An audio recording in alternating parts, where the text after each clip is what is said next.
guys, Bruce here on your favorite fitness channel, Ambitious Muscle.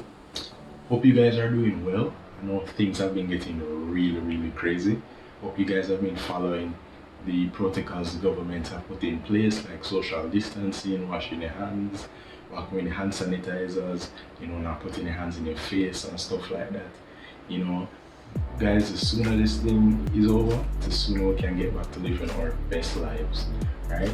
And now for all those panic buyers, y'all need to easy off your shit, everybody else needs some toilet paper to wipe their asses and stuff like that, Anyway, I digress. Today we're going to be talking about home exercises and a few that you guys can be doing right now in quarantine. Okay, so essentially we want to create a routine, preferably a full body routine. This is my routine that I generally follow every single week. I normally do like 2 to 3 full body routines throughout the week. Mostly one heavy and one medium and one relatively light, right? So 2 bodybuilding workouts essentially and one that incorporates more strength training. And I always finish my workouts with a bit of cardio. I like to do cardio last because it burns most calories and uses the most energy, obviously, so you don't want to be doing it before or in between your workouts.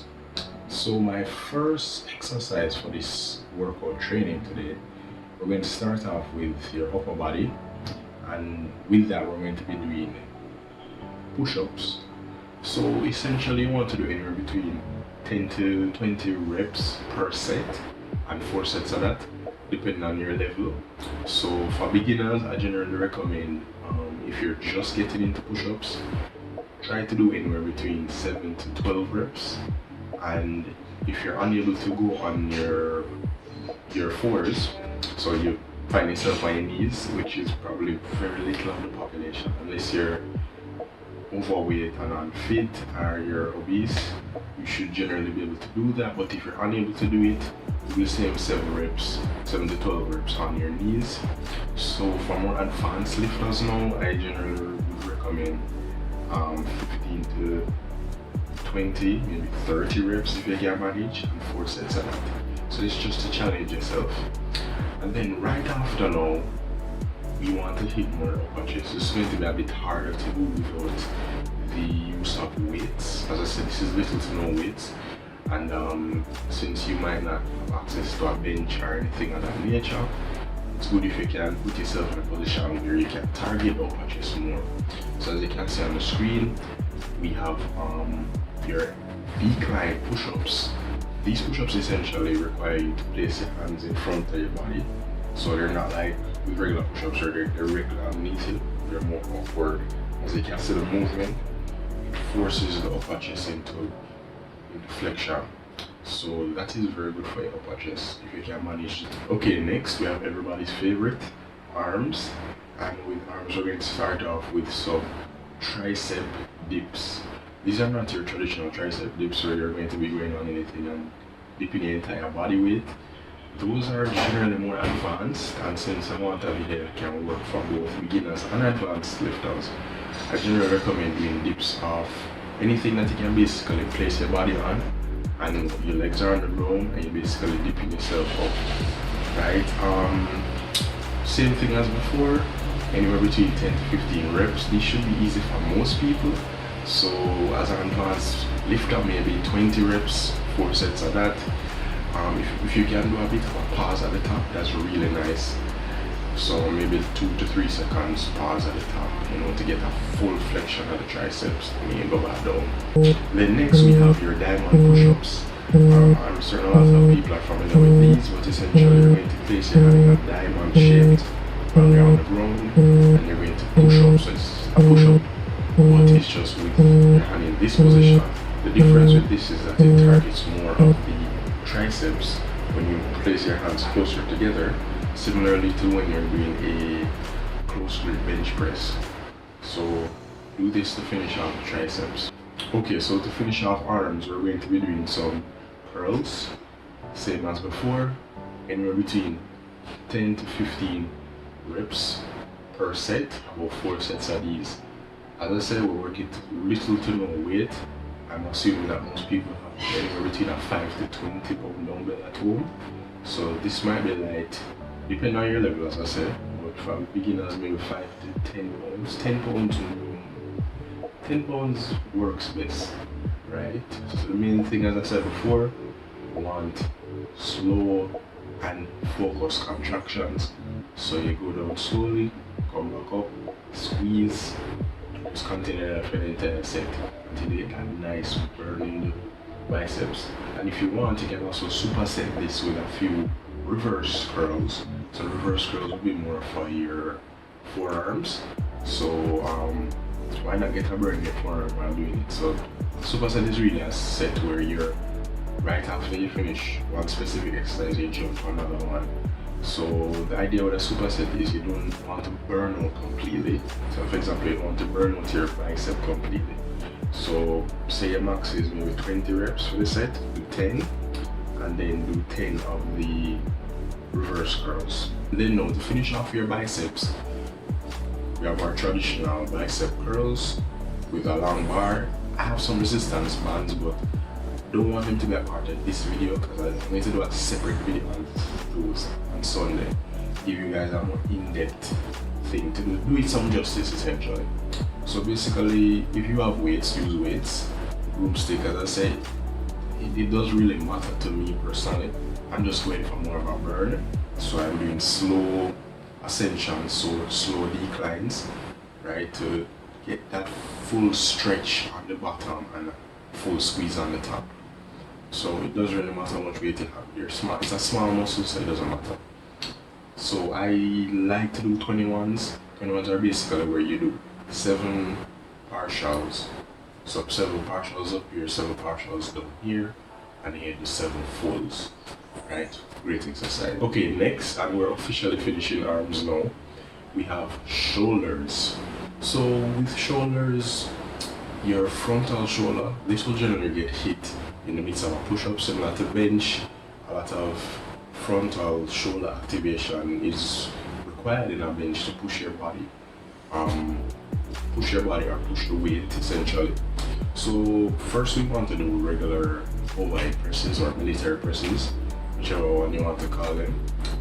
Military is more strict though, but you want to do a military press. So basically anywhere between 10 to 15 as before, reps, 4 sets of that.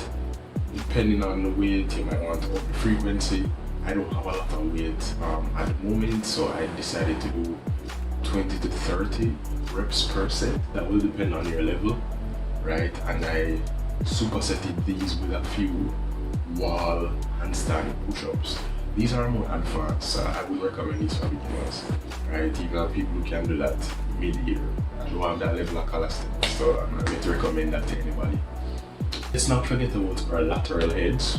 So for lateral heads now, we want to do lateral raises. As you can see here, I'm using a stone and no caveman edition. So essentially you want to do some lateral raises where your body is slightly bent over. Depending on how far you bend over, this will determine where it hits, whether the lateral or the rear delts. So for the lateral head now, you want to kind of bend over slightly and raise your stone weight, whatever it is you have in your hand. For beginners, I generally recommend using something very manageable, so 5 pounds is really good to start with. More advanced lifters, maybe 15, 20. This doesn't require a lot of weight, it's a small muscle and works very well off most of the frequency. So do anywhere between 10 to 15, as I said before, depending on your level. Okay, next is back. And as you guys can see here, I'm still working out with a broomstick. At this point in time, you must be wondering what the heck am I doing? But as I said before, I'm focusing mostly on contraction. I would recommend using weights if you have access to them. This is just a case where you may not necessarily have weights or a lot of weights at your disposal. And that is where the resistance band will come in, and as I said, I'll talk about it at a later time. But as you can see here, I'm doing some rows, slow, steady contractions on the pull. The whole idea here is just to focus on that mind-muscle connection and not kind of rush with this workout, especially since the weight is extremely light. You want to focus on mostly contractions. So same as before, 10 to 15, maybe 20 reps, you can do a bit more. Your back is really strong. And if the weight is light, there's no point in doing low reps. And I supersetted this with some pull-ups. You can do the pull-ups separately, they don't have to be supersetted. I just like to superset because it saves me time, right? So basically I did some pull-ups right after about 10 to 12 pull-ups. If you can find like a pole or a post or something like that in your yard, anything you can pull up on, you know, and avoid going out. I know some people will use like goalposts and support at football fields and stuff like that. We're under quarantine people, so we want to use what we have at our disposal. So if you don't have anything to pull up on, there are alternatives. You can do a few rows that incorporate your lats a bit more. That I'll go into at a later time, but for now, let's just focus on what we have in front of us. If you do want a real alternative though, you can always do rows. If you have maybe some dumbbells, you can do rows where you use one dumbbell and you basically row with it. With a nice squeeze at the top. As I said before, if the weight is light, focus on a mind muscle connection. Take a nice squeeze at the top, 2 to 3 seconds, and go back down. Awesome exercise. Our third to last exercise is abs. I know most people love working abs, so this is really not a problem to superset for people. For me, I like to do crunches, and by crunches I mean my own special type of crunch. So essentially I bring my body up, as you guys can see here, keep the tension on my core, and raise my feet up while meeting my knees with my face essentially. And I just do this maybe 10 times or so. This is a bit more advanced, so if you're unable to do it, you can always lie flat on those bicycles. And another exercise I love doing for abs, which everybody can do, are planks. Planks I feel like are at the pinnacle of our workouts. They push your core to such a level, and they don't just work your core, they also work your lower back, which is essentially your core still, but by core I mean your abs, which is what most people think is the core, but it works your back part of your core also, and some of your glutes, right? So basically for me, I like to do anywhere between 1 to 3 minutes, so you time yourself, you're not doing reps, you're just holding your body in a position as you can see here, keep your core tight, and you do this for as long as you possibly can. So I like to do about 3 sets with 1 to 3 minutes, depending on your level. Again, you do based on what you can manage.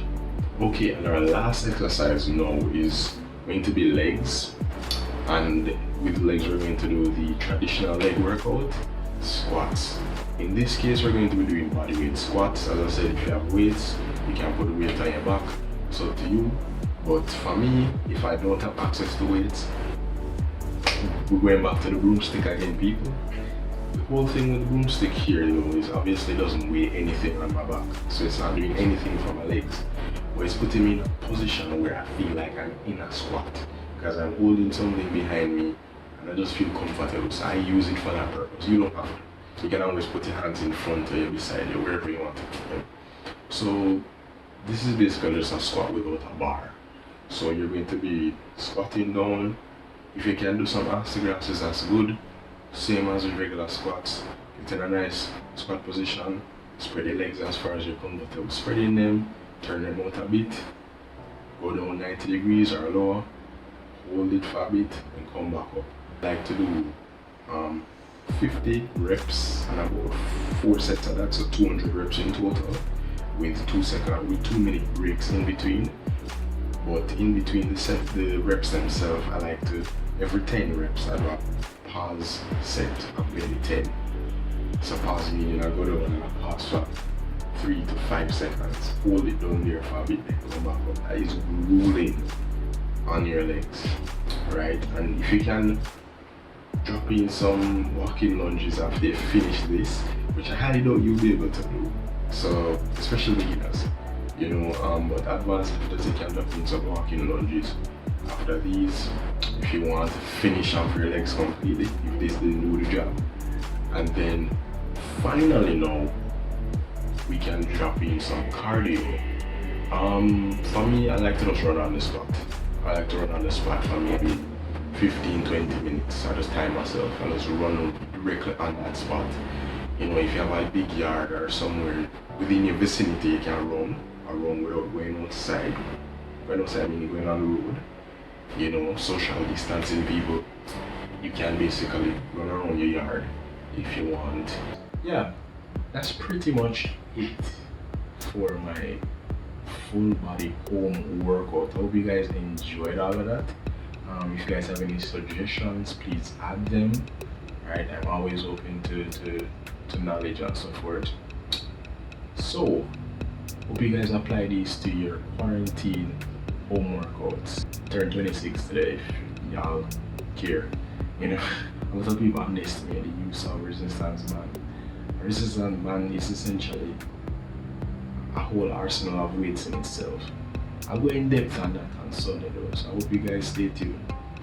Anyway, hope you guys keep being ambitious. Peace.